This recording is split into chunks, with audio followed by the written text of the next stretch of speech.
Around 1500 BCE, something remarkable happened.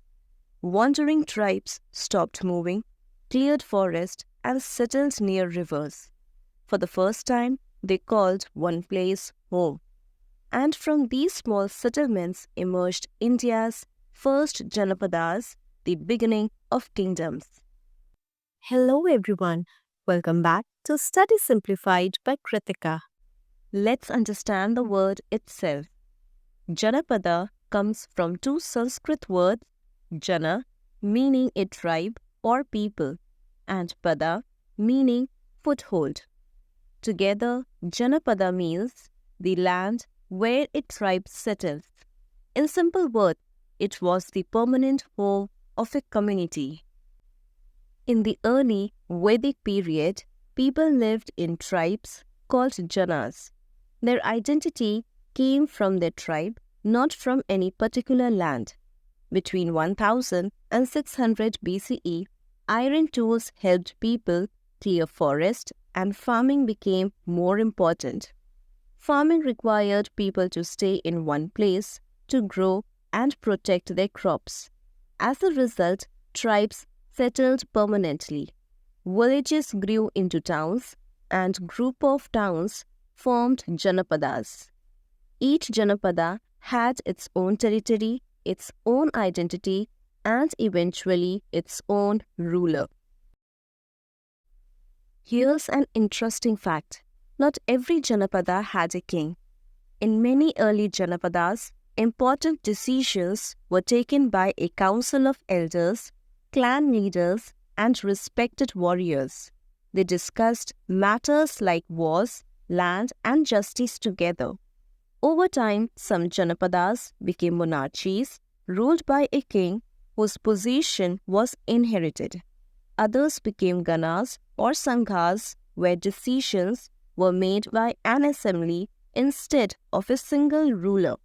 This means that more than 2500 years ago, ancient India had both kingdoms and republics existing side by side. In the early Janapadas, the leader was called a Rajan. He protected the people, led them in battles, and maintained peace.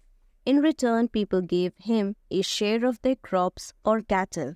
This was called tribute, which later developed into the idea of taxes. As Janapadas grew and wars became more common, powerful, Rajans became permanent rulers. This is how a clan chief gradually became the ruler of a kingdom. As Janapadas grew, they needed a proper system of administration. At the top was the Rajan, who was often advised by the Purohit or chief priest. Important decisions were also discussed in the Sabha and Samiti assemblies of respected elders. At the village level, the Gramini looked after local administration, settled disputes, and maintained order. The king also collected tribute to support the army, protect the kingdom, and manage its affairs. These early systems of administration later became the foundation of powerful kingdoms like the Mauryan Empire. So, why are the Janapadas so important? They were the foundation of India's future kingdoms and empires. Many great empires, including the Mauryan Empire and the Gupta Empire, grew from the ideas and systems that began in the Janapadas.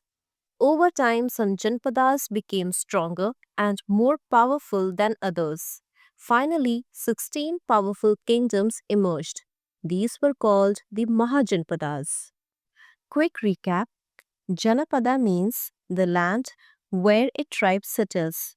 As farming became important, wandering tribes settled permanently. Villages grew into towns, forming Janapadas. Some Janapadas became monarchies ruled by a Raja, king. Others became Ganas or Sanghas, where assemblies of leaders took important decisions. The Purohit advised the king, The Sabha and Samiti discussed important matters, and the Gramini managed village administration. These Janapadas later developed into the 16 Mahajanapadas.